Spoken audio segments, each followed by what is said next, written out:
오늘 우리에게 주신 하나님 말씀은 마태복음 12장 38절부터 45절까지 말씀입니다. 마태복음 12장 38절부터 45절까지 말씀입니다. 제가 가진 성경으로 신약성경 20쪽에 있습니다.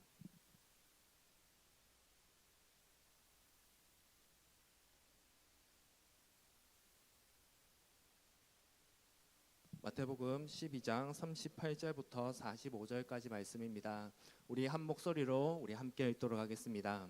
그때 서기관과 바리새인 중 몇 사람이 말하되 선생님이여 우리에게 표적 보여주시기를 원하나이다.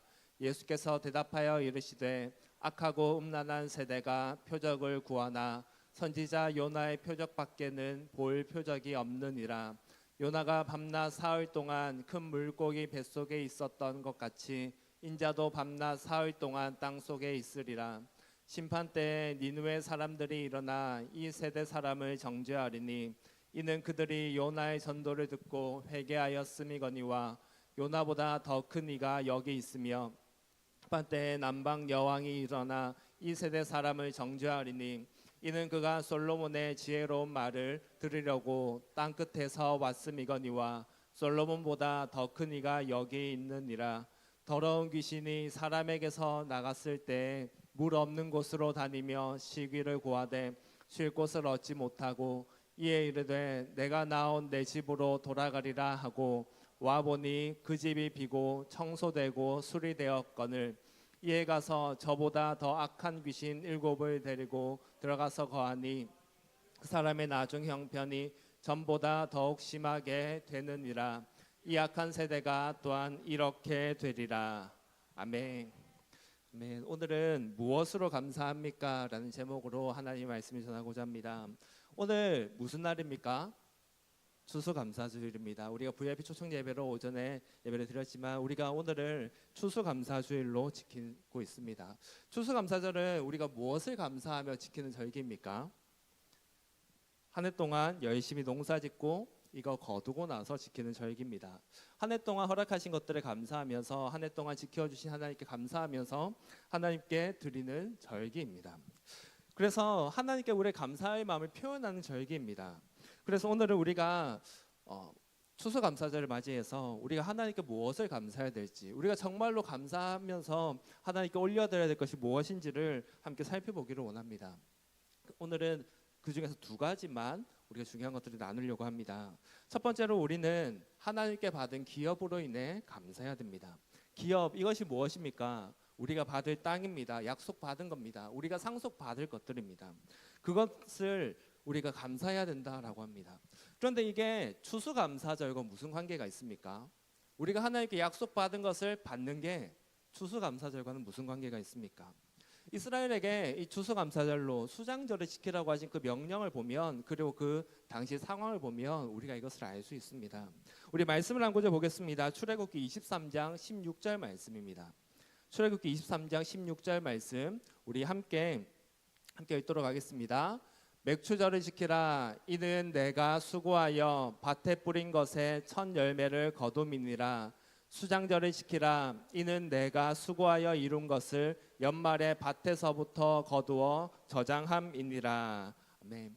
여기서 말하는 맥추절은 우리가 7월에 지켰던 맥추감사주일을 말합니다. 한 해의 첫 열매를 거두고 나서 하나님께 감사하며 지키는 절기입니다. 그리고 두 번째 수장절이라고 하는 절기가 있습니다. 한 해 동안 받은 것을 다 거두고 나서 창고에 저장하고 나서 지키는 절기가 바로 이 수장절이고, 우리는 이것으로 추수감사절을 지키고 있습니다. 그런데 이 수장절을 지키라고 하면서 하나님께서 뭘 얘기하고 있습니까? 이 수장절을 왜 지켜야 된다고, 무슨 의미로 지켜야 된다고 말씀하고 있습니까? 이는 네가 수고하여 이룬 것을 연말에 밭에서부터 거두어서 저장함이니라. 너희가 수고해서 이룬 것을 밭에서부터 거두어서 저장하니까 그 후에 너희는 수장절을 지키면서 나한테 절기를 지켜야 돼 라고 하는 겁니다. 밭에서 거둔 것을 저장하고 그것을 가지고 하나님께 감사하면서 지키는 절기가 바로 이 수장절입니다. 그리고 우리가 지키는 추수감사절입니다. 추수감사절 의미도 그렇습니다. 추수하고 나서 그것 가지고 감사하면서 지키는 절기입니다. 그런데 우리가 이것을 좀 생각해 볼 필요가 있습니다. 우리가 추수감사절이라고 하면 우리에게는 고유의 명절 추석이 있습니다. 그래서 거두고 나서 풍족하니까 많은 것을 보면서 감사를 드리는구나, 풍족과 함께 기쁨으로 나누는 절기구나 하면서 그냥 즐겁게 감사하면서 보낸다라고 그냥 넘어가기 쉬운 절기입니다. 그런데 이 말씀이 어디에서 언제 기록된 말씀인지를 우리가 생각해 보면 이 명령이, 이 수장절이라고 하는 이 절기에 관련된 명령이 좀 다르게 다가오게 됩니다. 이 우리가 방금 읽었던 말씀이 어디에 기록되어 있습니까? 출애굽기에 기록되어 있습니다. 출애굽기 23장입니다. 출애굽기 23장의 앞쪽에 넘어가 보시면 출애굽기 20장에 가면 십계명이 나옵니다. 이스라엘이 애굽에서 나와서 홍해를 건너고 시내산에서 하나님께 율법을 받습니다. 그 율법의 가장 핵심되는 것이 십계명이고, 그 이후에 27장 1절에 보면 네가 백성 앞에 세울 법규는 이러하니라 라고 하면서 이스라엘이 지켜야 할 법들을 21장부터 쭉 나열하고 있습니다. 20장에서 십계명을 얘기했다면 21장부터는 하나님이 우리에게 주신 법, 하나님이 이스라엘 백성들에게 지켜야 될 법을 쭉 주신 겁니다. 그 말은 이스라엘이 지금 어디에서 이 명령을 받고 있다는 겁니까? 광야길에서 받고 있다는 겁니다. 가나안 땅에 들어가고 나서 받은 거 아닙니다. 가나안 땅에 들어가고 나서 이제 농사도 다 짓고 나서 추수할 때가 다 됐을 때 너희가 추수하면 수장절을 지켜야 돼라고 말씀하시는 게 아닙니다. 광야길에서 가나안 땅이라고는 눈으로 보지도 못한 채 아직 시내산에 있는 그 상황 속에서 하나님이 너희가 이 수장절을 지켜야 돼라고 하면서 이 법을 말씀하고 계시는 겁니다. 그런데 이 23장 16절 다시 한번 띄워주시겠습니까? 수장절이라고 하는 거에서 지킬 때 이런 표현을 쓰고 있습니다. 네가 수고하여 이룬 것을 거두고 나서 나에게 수장절을 지키라라고 말하고 있지 않습니다. 어디에서 거둔 겁니까? 밭에서 거둔 겁니다. 광야길을 걷는 중에 농사 지을 수 있습니까? 없습니다. 광야길에 이스라엘이 계속 걸어 다니는데 가나안 땅에 향해 쭉 가고 있는데 어떻게 농사를 지을 수 있습니까? 이스라엘 백성들은 애굽에서 노예 생활을 하던 사람들입니다. 애굽에 처음 들어갔을 때 이스라엘 백성들은 고센 땅이라고 하는 다른 지역에 따로 떨어져서 살았습니다. 왜냐하면 이스라엘은 목축업을 하던 이들이었기 때문입니다. 목축업을 하는데 애굽에서는 목축업을 천하게 여겼습니다. 그래서 같이 안 합니다. 목축업을 안 하고 살았습니다. 애굽은. 그래서 이스라엘을 떨어뜨려 놨고 이스라엘은 농사짓고 사는 게 아니라 목축업을 하며 살아왔습니다. 그러다가 이제 노예 생활을 하면서 자기 땅 하나 없이 그렇게 고난받으면서 핍박받으면서 살던 게 이스라엘 백성들입니다. 이들은 가진 땅이 없었습니다. 애굽에서 노예 생활하면서 그냥 새들어 사는 것처럼 내 땅 하나 없이 살던 자들입니다. 그리고 가나안 땅을 주시겠다는 그 약속 붙들고 가나안 땅에 향해 가고 있는 중이었습니다. 아직 이들에게는 땅이 없습니다. 농사 지을 땅 없습니다. 내 땅이라고 할 수 있는 게 없습니다. 내 소유라고 할 수 있는 거는 기껏해 내가 가진 재물들 아니면 내가 데리고 있는 양이나 이런 가축들밖에 없습니다. 땅 없는 겁니다. 농사 지을 땅도 없습니다. 그런데 하나님께서 이스라엘에게 지켜야 될 법이라고 하시면서 알려주시는데 그 안에 너희가 지켜야 될 절기가 있는데 그 절기 중에서 해마다 추수를 하고 나면 너희는 그것을 다 거두고 나서 창고에 넣고 나서 이 수장절을 지켜야 돼 말씀하시는 겁니다. 이것이 법이라는 것을 우리는 기억해야 됩니다. 이스라엘에게 너희가 나중에 땅을 혹시 받게 되면 혹시 땅을 차지하게 되면 그때는 거두고 나면 그래도 좋은 일이니까 나한테 제사를 드리지 않겠니? 이런 게 아닙니다. 권유하는 거 아닙니다. 가정하는 것도 아닙니다. 만약을 얘기하는 것도 아닙니다. 너희는 가나안 땅에 들어갈 건데 거기 가면 꼭 이 법을 지켜야 돼 라고 하시는, 반드시 지켜야 할 율법으로 주셨습니다. 이 말씀이 이스라엘에게 어떻게 다가오겠습니까? 사실 내 땅이 없는데 가나안 땅이 눈에도 안 보이는데 사실 처음에 이 말씀을 받을 때 보면 현실감이 안 느껴질 겁니다. 당장 내가 농사 짓고 있는 게 아닙니다. 내가 농사 지을 땅이 보이지도 않습니다. 어디서 농사 짓게 될지 그것도 모릅니다. 가나안 땅 그 넓은 곳 중에서 내가 어디에 가게 될지도 모르는 상황. 그런데 하나님께서 너희는 들어가면 반드시 농사를 짓게 될 거야. 너희 땅이 반드시 주어질 거야. 그러니까 그 땅에서 농사를 짓고 나면 수장절을 지켜. 그 법을 주시는 겁니다. 이것은 단순히 너희가 나중에 되면 이렇게 해라고 하는 법이나 이런 게 아니라 하나의 약속인 겁니다. 내가 너희들에게 반드시 땅을 줄 거야. 너희가 그토록 바라던 땅, 너희가 그토록 대를 이어가면서 머물고 싶었던 땅, 그 땅 내가 반드시 줄 거야. 그러니까 너희는 내가 준 땅에서 농사를 열심히 짓고 그걸 거두고 나면 나에게 절기를 지키면서 제사를 드려. 그렇게 말씀하시는 겁니다. 그래서 이스라엘 백성들은 이 말씀을 받을 때 그냥 단순히 수장절이라는 걸 지켜야 되는구나 정도가 아니라 하나님이 나에게 정말 반드시 주시겠구나. 반드시 약속하신 그 땅을 주시겠구나. 그러면 그 땅에서 내가 언젠가 그 절기를 지킬 날이 오겠지. 그 날을 기대하면서 이 밥을 받을 수 있었을 겁니다. 그런데 그들이 이 가나안 땅에 들어갔을 때를 한번 상상해 봅시다. 추수감사절, 수장절을 지킵니다.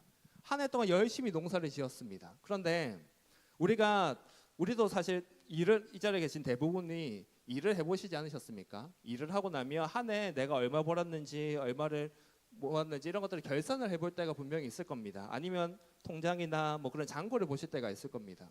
여러분이 1년을 보냈습니다. 1년을 보내고 나서 열심히 일하면서 애쓰면서 지냈습니다. 1년을 마무리하면서 통장에 잔고를 보는데 잔고가 많으면 기분이 좋습니까? 안 좋습니까? 좋습니다. 근데 잔고가 없으면 기분이 좋습니까? 안 좋습니까? 안 좋습니다. 사람이라면 당연합니다. 저도 그렇습니다. 네, 내가 열심히 일했습니다. 1년도 열심히 일해서 많은 것을 거뒀습니다. 그러면 기쁩니다. 보람이 느껴집니다. 그래도 내가 열심히 살았구나. 내가 그래도 많은 것을 거두며 살았구나. 보람이 있습니다. 그런데 1년이 지났는데 내 통장을 봤는데 마이너스다. 마음이 어떻습니까? 허무할 겁니다. 내가 1년간 뭐 했지? 하는 생각이 들 겁니다. 그렇게 내가 고생하면서 일했던 것들이 너무 허무하게 다가오고 내가 한 게 아무 의미가 없는 것 같고 그렇게 다가올 겁니다. 그런데 농사를 짓는 분들 생각해 보십시오. 농사가 항상 잘 되기만 합니까? 항상 잘 되기만 했으면 좋겠는데 흉년이 올 때가 분명히 있습니다. 풍년이 와서 너무 풍성할 때도 있지만 흉년이 와서 거둔 게 별로 없을 때가 있습니다. 그런데 곡식을 다 추수했습니다. 거두고 창고에 넣었습니다. 그런데 내가 기대했던 것보다 그것이 더 많이 거두어졌다면 그때 지키는 수장절의 느낌이 어떻겠습니까? 너무너무 기쁠 겁니다. 너무 풍성하기 때문에 하나님 주신 복을 보면서 기뻐하면서 하나님께 찬양하고 막 너무 기쁘게 수장절을 보낼 겁니다. 드리면서도 하나도 아깝지 않고 오히려 너무 더 드리고 싶고 너무 좋을 겁니다. 근데 이제 곡식을 거둬서 창고에 넣었는데 얼마 없는 겁니다. 이 정도는 채워지겠지 라고 하면서 창고를 두었는데 반도 안 채워집니다. 당장 내가 내년에 먹을 양식이 부족해 보입니다. 내년에 뭐 먹고 사나 이 걱정이 듭니다. 그 상황에 수장절을 지킨다고 생각해 보십시오. 어떨 것 같습니까? 마냥 기쁠 수 있습니까? 마냥 감사할 수 있습니까?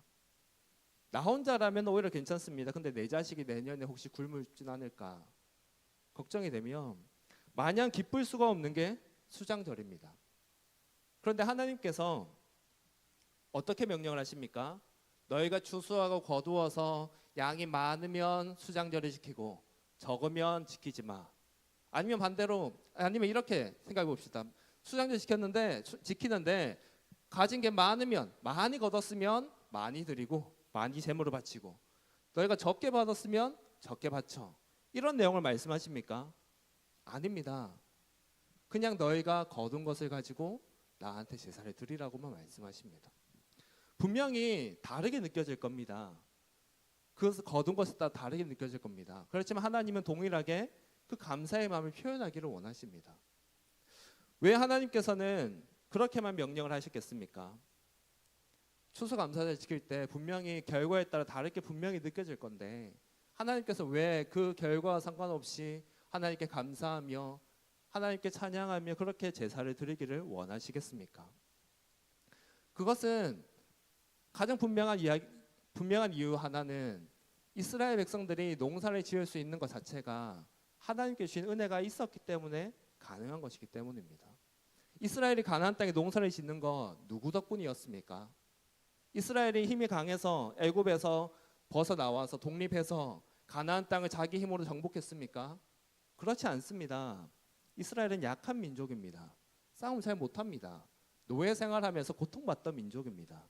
가나안 땅의 그 강한 민족들을 이길 수 없는 민족입니다. 그런데 하나님이 힘주시고 승리하게 하셔서 가나안 땅을 차지했습니다.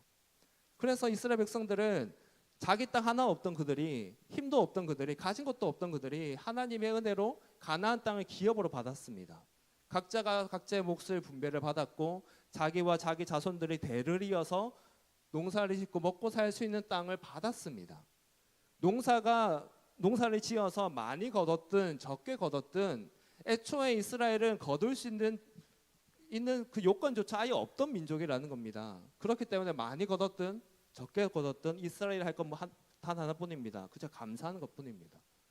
애초에 기업을 가지고 있지 않던 자들입니다. 가질 수 있는 자격도 없었던 자들입니다. 힘도 시에도 없던 자들입니다. 하나님의 은혜가 있었기에 그 조금이라도 거둘 수 있었으니 이스라엘이 해야 될 것은 감사뿐인 겁니다. 그리고 한 가지 더 이유가 있습니다. 그건 뭐냐면 하나님께서는 원래 이스라엘에게 약속하셨습니다. 너희가 가나안 땅에 들어가서 그곳에 내 법을 잘 지키고 내가 명한 대로 잘 지켜 행하면 너희에게 자녀 대대로 복을 주겠다고 약속하셨습니다. 하나님께서는 이스라엘에게 가나안 땅에 가서 너희 알아서 이제 땅 줬으니까 알아서 농사 짓고 살아, 그렇게 말씀하신 게 아닙니다. 너희가 가는 곳에 내가 함께 갈 거고 때에 따라 비를 내려주고 잘 자라게 하면서 복을 줄 거야. 너희가 내 말만 잘 지키면서 나와 바른 관계를 맺으면서 잘 살아가면 내가 너희가 복을 넘치도록 부어줄 거야. 번영을 영원히 누리게 해줄 거야. 약속하셨습니다. 이스라엘이 하나님 앞에서 범죄하지 않았다면, 하나님 말씀만 잘 따랐다면 그들이 지키는 매해마다 드리는 그 수장절, 추수감사절은 곡식이 저장한 게 너무 많아서 항상 감사가 넘치는 감사절이었을 거라는 겁니다. 하나님이 의도하신 건 그겁니다. 수장절을 통해서 의도하신 건 내가 너에게 땅을 줄 거고 기업을 줄 거고 거기서 너희가 많은 것을 누릴 수 있도록 복도 다 줄 거야. 내가 준 것 가지고 너희는 그거 마음대로 먹고 마시고 풍요롭게 살고 나와 함께 바른 관계를 맺으며 즐겁게 함께 살아가자. 그리고 매해마다 거두거나 저장하고 나서 내가 너에게 준 복이 얼마나 큰 것인지 세어보고 나한테 감사하면서 그렇게 우리 함께 가나안 땅에서 잘 살아가자. 그 의미를 주신 게 추수감사절이었습니다. 이스라엘은 만약 하나님께 범죄하지 않고 불평불만하지 않고 정말로 하나님만 바라보면서 하나님과 바른 관계 속에 잘 살았다면 그들이 지키는 해마다 드리는 그 수장절, 추수감사절은 기쁨과 감사로 가득한 절기였을 겁니다. 환난 가운데 울면서 드리는 절기가 아니었을 겁니다. 그런데 이스라엘은 어떻게 했습니까? 하나님 앞에 범죄했습니다. 그들이 가지고 있는 땅이 당연히 내 것인 것처럼 생각하며 살았습니다. 내 것 내 마음대로 한다면서 내 마음대로 살았습니다. 하나님이 아니라 다른 우상을 섬기며 살았습니다. 죄를 범하면서 그 복을 주신, 그 기업을 주신 하나님을 버리고 아무것도 줄 수 없는 우상을 섬기면서 자신의 욕망을 쫓아 살았습니다. 그래서 그들이 해마다 지키는 절기들이 기쁨과 감사가 넘치는 절기가 아니라 외적이 쳐들어와서 빼앗겨서 숨어서 지키는 절기, 너무 먹을 것이 없어서 괴로워하면서 지키는 절기, 때로는 포로로 끌려가서 전쟁으로 인해 고난당해서 제대로 지키지도 못하는 절기가 되어버린 겁니다. 우리 삶 가운데도 어려움이 찾아오곤 합니다. 우리 삶 가운데 많은 은혜들이 찾아오기도 합니다. 그런데 하나님께서는 우리에게 어떤 마음을 가지고 계시겠습니까? 하나님이 우리가 힘들기를 원하십니까? 너희 힘든 거 보면서 아이고 꽃이다 하면서 즐거워하시는 분이십니까? 아닙니다. 하나님은 여전히 동일하신 분이십니다. 우리에게 복 주기를 원하시며 우리에게 은혜를 부어주시기를 원하시는 분이십니다. 우리가 추수감사절을 지키는 이유는 무엇입니까? 하나님께서 우리에게 1년 동안 허락하신 것들을 감사하며 지키는 절기입니다. 이 한 해를 한번 돌아보십시오. 여러분의 삶 속에 하나님은 어떤 은혜들을 주셨습니까? 하나님께서는 여러분에게 어떤 약속들을 성취해 주셨습니까? 우리의 가정 주신 첫 번째 가장 귀한 복은 우리에게 기업을 주신 겁니다. 하나님께서는 우리를 하나님의 자녀 삼아 주셨습니다. 저 영원한 나라 천국에 갈 수 있는 특권을 주셨습니다. 우리에게는 저 천국이라는 것이 상속되어 있습니다. 우리에게는 이 땅에서는 어쩌면 가진 게 적을 수 있습니다. 하지만 저 천국에 저 영원한 행복의 땅에 우리의 땅이 분명히 있습니다. 그러니 우리는 그 어떤 상황 속에서도 감사할 수 있는 게 가장 먼저입니다. 그리고 저 천국에 가기 전 이 땅에서부터 하나님께서 우리에게 복을 부어주고 계십니다. 지난 한 해 동안 여러분은 어떻게 사셨습니까? 먹을 게 없어서 굶으셨습니까? 너무 괴로워서 울다가 지쳐서 쓰러지는 삶을 사셨습니까? 아닌 줄로 믿습니다. 하나님은 우리에게 은혜를 부어주십니다. 먹을 것을 주시고 입을 것을 주시고 함께할 자들을 붙여주시고 도울 자들을 붙여주십니다. 우리가 하루하루 살아가는 가운데 필요한 것들을 허락하시고 은혜를 주십니다. 우리가 지쳐 쓰러져 있을 때 하나님께서 일으켜 세워주십니다. 우리가 절망 가운데 영혼 연약해서 쓰러져 가지고 기도도 제대로 못하고 그저 주님 부르고만 있을 때, 그렇게 눈물 흘리고만 있을 때 우리의 손을 잡아주시며 우리의 상황을 바꿔주시는 분이 하나님이십니다. 그 하나님이 우리와 지난 1년 동안 함께 하시면서 우리에게 은혜를 주셨습니다. 우리가 이 한 해를 돌아보면서 무엇을 해야겠습니까? 우리 좀 세어보면 좋겠습니다. 하나님이 나에게 주시는 은혜가 무엇이 있는지 세어보면 좋겠습니다. 추수하고 나서 창고에 들어있는 거 보면서 감사하듯이 이 한 해 동안 나에게 부어주신 은혜들을 한번 세어보면 좋겠습니다. 얼마나 많은 은혜들을 받았는지. 우리가 세어보지 않고 그냥 살다 보면 내가 받은 복이 얼마나 귀한 것인지를 잊어버립니다.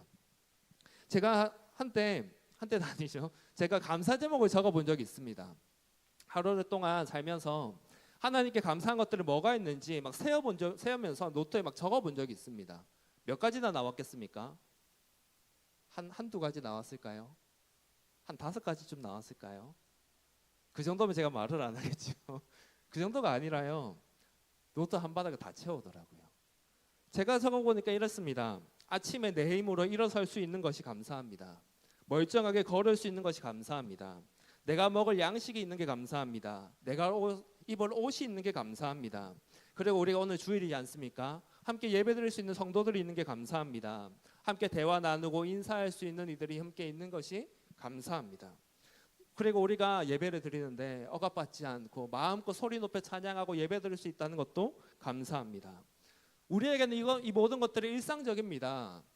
사실 평소에는 잘 감사하지도 않는 일상적인 것들입니다. 그런데 여전히 먹을 것이 없어 굶는 이가 있습니다. 굶어 죽는 이들이 있습니다. 전쟁의 위협 속에서 두려워 떨고 있는 자들이 있습니다. 그 포탄 소리에 벌벌 떨면서 숨어 있는 자들이 있습니다.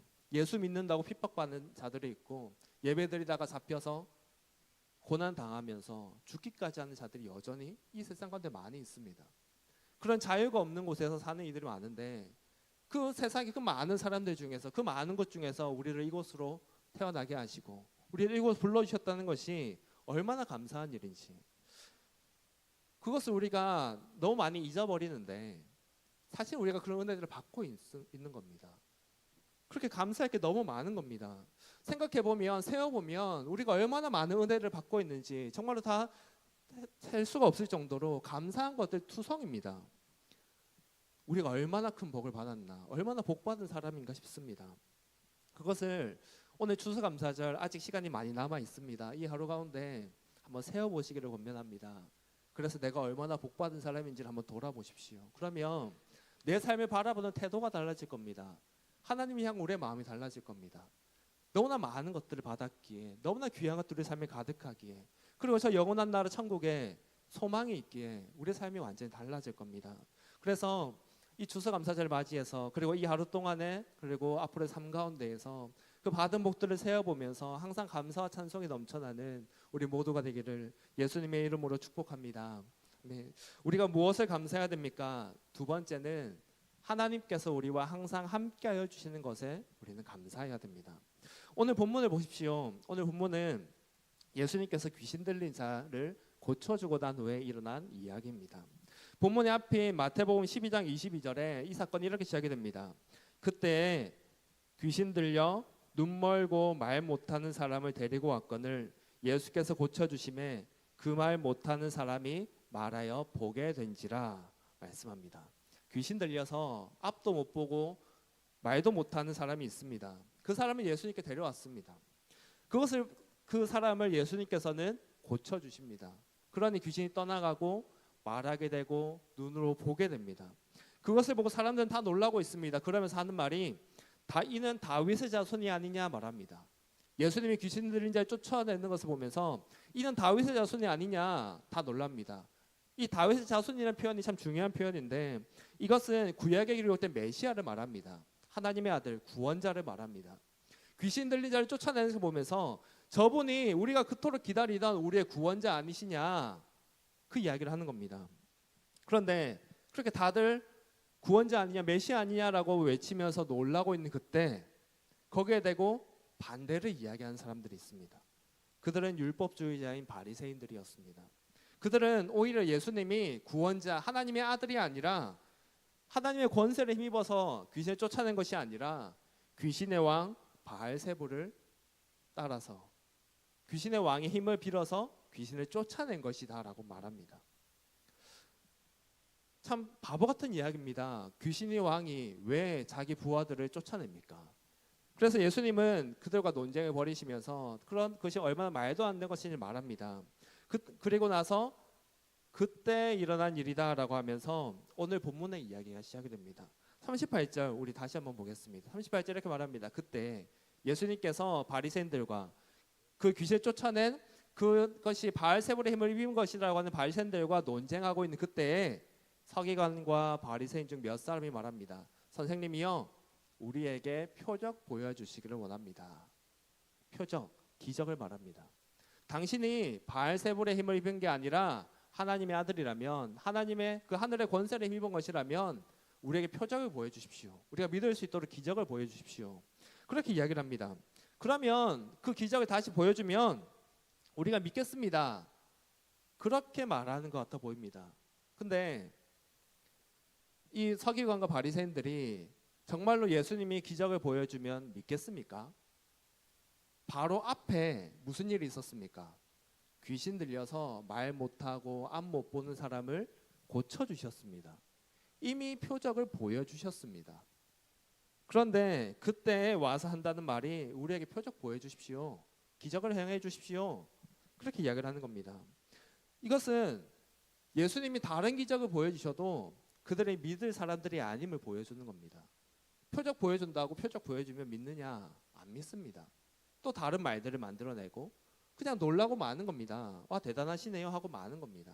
그래서 예수님은 그걸 보면서 표적을 보여주지 않습니다. 오히려 너희가 표적을 구하지만 내가 보여줄 표적은 요나의 표적밖에 없다라고 말합니다. 요나의 표적이 무슨 표적입니까? 요나는 선지자입니다. 하나님께서 니느웨에 가서 너희에게 심판이 가까웠다고 회개하라고 전하라고 하는 선지자입니다. 그런데 그 니느웨는 요나에게 있어서 원수였습니다. 그래서 니느웨가 회개하지 않기를 원했습니다. 회개하지 않고 하나님의 심판을 받기를 원했습니다. 근데 내가 가서 하나님의 말씀을 전하면 저들은 회개할 것 뻔히 아니까 안전하려고 합니다. 도망갑니다. 그렇게 전하라고 했던 니느웨와는 전혀 다른 곳으로 배를 타고 떠나버립니다. 그를 하나님께서는 풍랑을 만나게 하시고 바다에 던져지게 하시고 큰 물고기 뱃속에서 3일 밤낮을 보내게 하시면서 그가 그 물고기 뱃속에서 회개하고 이제 다시 니느웨로 가게 하십니다. 가서도 요나는 열심히 전하지 않았습니다. 내가 이제는 잘못했으니까 하나님의 마음을 알겠으니까 이제라도 열심히 전해야지 하면서 몇 날 며칠을 쫓아다니면서 회개하십시오 회개하십시오 얘기한 게 아닙니다. 그냥 하루 그냥 쭉 지나다니면서 외치고 말았습니다. 여전히 속으로는 저들을 회개 안 했으면 좋겠다. 심판받았으면 좋겠다는 마음이 남아있던 겁니다. 그래도 하나님 뜻이니까 순종하며 전해야지. 그 정도 전하고 말았습니다. 그런데 그 말들은 니느웨 어떻게 했습니까? 회개했습니다. 대단한 기적 보여준 게 아닙니다. 엄청난 기적을 보여줘서 그들을 회개한 거 아닙니다. 그냥 말씀 한마디. 하나님의 심판이 가까웠다. 너희가 회개하지 않으면 심판받는다. 멸망당할 거다. 그 말 한마디에 니누에는 회개했습니다. 왜 이 표적밖에 보일 게 없다고 예수님 말씀하십니까? 표적을 보는 게 중요한 게 아니기 때문입니다. 기적이 중요한 게 아니기 때문입니다.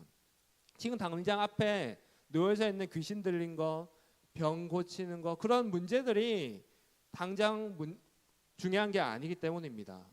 기적이 중요한 게 아니라 기적을 통해서 예수를 만나고 그 말씀을 듣고 변화되는 삶, 그게 중요하기 때문입니다. 그걸 꼬집는 말씀입니다. 그러면서 예수님께서 참 의미심장한 말씀을 하십니다. 우리 43절부터 45절까지 말씀, 세 절의 말씀인데 우리 같이 한번 다시 읽으면 좋겠습니다. 43절부터 45절까지 같이 읽겠습니다. 시작.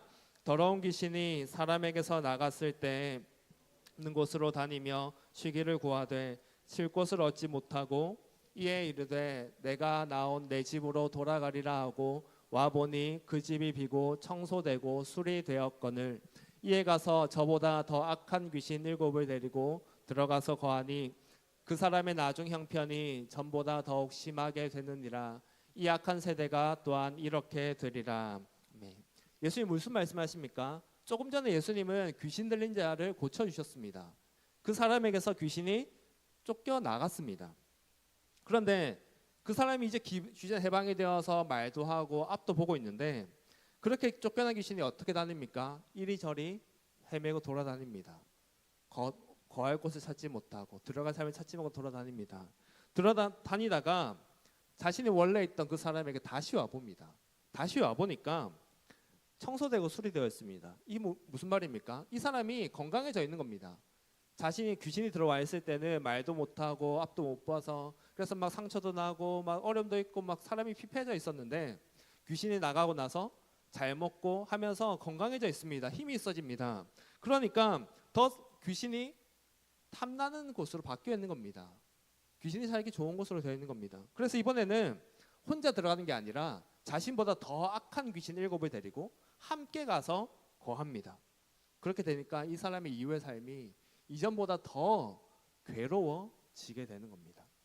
그런데 이 악한 세대가 또한 이렇게 되리라고 예수님이 말씀하십니다. 이것이 무엇을 말씀하는 겁니까? 귀신 들린 자가 귀신으로부터 치유받은 것, 귀신이 떠나간 거는 이 사람에게 일어난 문제가 해결받은 겁니다. 이 사람의 삶을 괴롭게 하는 문제가 해결받은 겁니다. 그런데 해결받았는데 나중에 다시 귀신이 들어오니까 다시 문제가 찾아오니까 이젠 더 큰 어려움이 찾아오고 그 어려움을 감당하지 못해서 더 힘든 삶을 보내게 되는 겁니다. 예수님께서 귀신을 쫓아내 주셨습니다. 문제를 해결해 주셨습니다. 그럼 이제 잘 살아야 되는 거 아닙니까? 이제 문제가 없어야 되는 거 아닙니까? 그런데 더 큰 문제가 찾아옵니다. 더 큰 어려움이 찾아옵니다. 차라리 이전에 앞 못 보고 말 못할 때가 낫다 싶을 정도의 더 힘든 삶이 그에게 놓여지게 됩니다. 그런데 이 악한 세대가 이렇게 될 거라고 말합니다. 기적을 경험하는 거 좋은 일입니다. 병으로 고통당하고 귀신 들려 고통당하고 그거 해결받는 거 좋은 일입니다. 감사하고 기쁜 일입니다. 그런데 기적을 경험한 것으로 끝나면 오히려 그의 삶은 더 피폐해진다는 겁니다. 그냥 기적을 경험한 것으로 그것이 끝나면 그의 삶에 변화가 없고 그런 제대로 된 변화가 나타나지 않으면 더 큰 어려움이 찾아오고 더 어려워지기만 한다는 겁니다. 이 귀신 들린 자의 문제를 해결할 수 있는 근본적인 방법은 무엇입니까? 어떻게 하면 이 사람은 더 이상 귀신 들리지 않고 이제는 평안하게 건강하게 살 수 있습니까? 그의 고민을 해결받을 방법, 그의 문제를 해결받을 방법은 무엇입니까? 너무나 분명한 한 가지가 있습니다. 너무나 확실한 방법이 있습니다. 그게 뭐냐면 예수님 곁에 딱 붙어 있는 겁니다. 귀신 들린 자에게서 귀신 누가 쫓아내 주셨습니까? 예수님이 쫓아내 주셨습니다. 근데 다시 더 많은 귀신이 쫓아옵니다. 근데 그때 예수님 옆에 있으면 어떻게 됩니까? 다시 예수님 쫓아내 주시겠죠. 쫓아내지 않더라도 아니 그 전에 예수님 옆에 있는데 어떻게 귀신이 또 쫓아옵니까? 못합니다. 예수님 말 한마디 쫓겨나기가 뻔히 아는데 귀신들이 왜 옵니까? 예수님이 옆에만 딱 있는다면 그 문제를 걱정할 필요도 없고 더 이상 고난 가운데 괴로워할 이유도 없는 겁니다. 해결자가 옆에 딱 있는데 왜 고민한다는 겁니까? 이 귀신 들린 사람이 만약에 귀신이 쫓아나고 나서 예수님을 쫓아다니는 제자가 되었다면, 아니면 그 무리에 속해서 계속 쫓아다녔다면 그의 나중의 삶은 이렇게 되지 않았을 겁니다. 이것을 보면 우리가 확실히 알 수 있는 게 있습니다. 기적이 중요한 겁니까? 아니면 예수님과 함께 있는 게 중요한 겁니까? 함께 있는 게 중요한 겁니다. 우리의 삶에 때로 어려움이 찾아옵니다. 그리고 어려움이 찾아왔을 때 그 우리가 어려움 때문에 완전히 다 무너지기만 합니까? 이겨낼 때가 분명히 있습니다. 자기 힘으로 이겨낼 때도 있고 사람의 도움으로 이겨낼 때도 있습니다. 때로는 우리가 기도해서 응답받아서 도움받을 때도 있습니다. 그런데 우리가 그 문제를 해결하는 데 머물러 있으면 우리의 삶은 완전히 바뀌지 않습니다. 또 다른 어려움, 더 큰 어려움이 찾아오면 완전히 무너지는 겁니다. 그런데 우리가 그 문제를 해결받았을 때 예수님 곁에 딱 붙어 있으면 우리의 문제는 더 이상 우리를 무너뜨릴 수 없는 게 돼버립니다. 그런데 우리가 가장 감사해야 될 것이 무엇인지 아십니까? 하나님이 우리에게 약속하셨습니다. 내가 절대로 너를 떠나지 않겠다. 우리에게 문제는 끊임없이 찾아옵니다. 우리의 힘으로 해결할 수 없는 문제들도 찾아옵니다. 그런데 그런 우리에게 예수님이 말씀하십니다. 내가 언제나 너와 함께 있겠다. 내가 절대로 너를 떠나지 않겠다. 내가 너의 기도를 언제나 들을 것이고 너의 삶과 항상 함께하면 언제나 도울 것이다 말씀하십니다. 이것이 얼마나 감사한 일입니까? 문제가 있을 때마다 우리가 도움을 요청할 사람이 있는 겁니다. 우리가 항상 이렇게 살아가는데 옆에 하나님이 딱 붙어 있으니까 힘든 일을 만나면 하나님 이게 저를 힘듭니다. 어떻게 해야 될까요? 하나님 좀 도와주세요. 말할 수 있는 겁니다.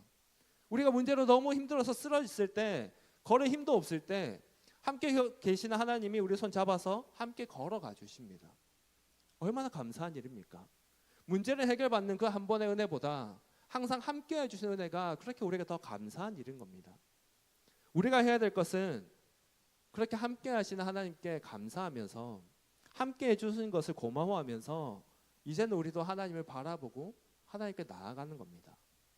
하나님 우리 언제나 함께 하시는데 없는 분처럼 취급하면 안 되는 거 아닙니까? 분명히 함께 계시는데 없는 것처럼 생각해서 하나님 어디 계시냐며 막 따지고만 있으면 말도 안 되는 거 아닙니까? 우리가 앞에서는 한 해 은혜를 돌아보자고 하였습니다. 돌아보면 우리에게 분명히 깨달아지는 게 있을 겁니다. 그게 뭐냐면 하나님이 언제나 내 상관과 함께 하셨구나. 내 상관에 언제나 은혜를 부어주셨구나 깨달아질 겁니다. 그것을 이 순간의 깨달음으로 끝내지 않기를 원합니다. 이제는 우리와 함께 하신 것 하나님께 감사하면서 우리도 하나님께 딱 붙잡을 수 있는 우리가 되기를 기대합니다.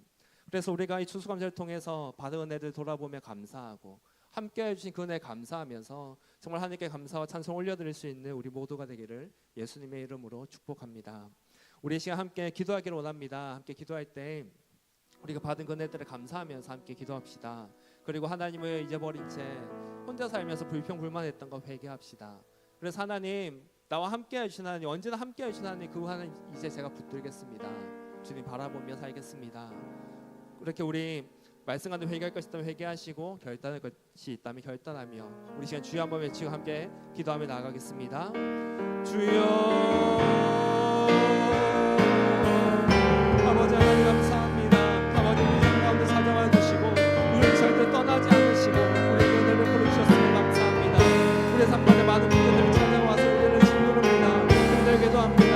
하나님 낙심하기도 합니다. 그렇지만 하나님 계셨기에 하나님 도우셨기에 우리가 힘있게 이 삶을 살아올 수 있었습니다.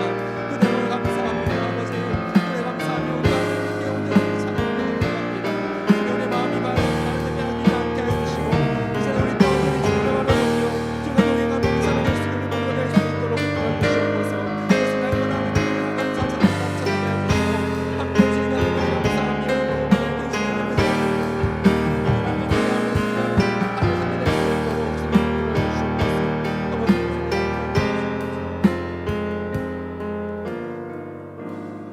하나님 감사합니다. 정말로 하나님 앞에 내세울 것 하나 없는 저희들인데 그런 저희들에게 찾아와 주시고 언제나 사랑으로 품어주시고 도와주신 은혜 감사합니다.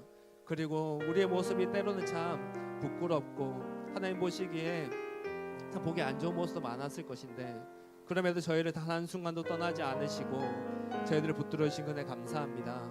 하나님 우리가 오늘 추수감사절을 지킵니다. 이 절기를 지키면서 우리가 허락하신 은혜들 얼마나 많았는지 돌아봅니다. 정말 우리 삶 가운데 하나님의 은혜가 없었다면 우리가 한순간도 살 수 없었습니다. 하나님의 은혜가 있었기에 지금 이렇게 우리가 살아갈 수 있고 또 기쁨 가운데 우리가 살 수 있었음을 고백합니다. 하나님, 이 감사와 찬송이 오늘로 끝나는 것이 아니라 우리의 삶의 일상이 되게 해주시고 항상 우리 함께 하신 하나님을 감사하며 하나님을 찬양하며 주님과 동행하는 복된 삶을 살아내는 우리 모두가 될 수 있도록 붙들어 주시옵소서. 감사합니다. 살아계신 예수님 이름으로 기도드렸습니다. 아멘.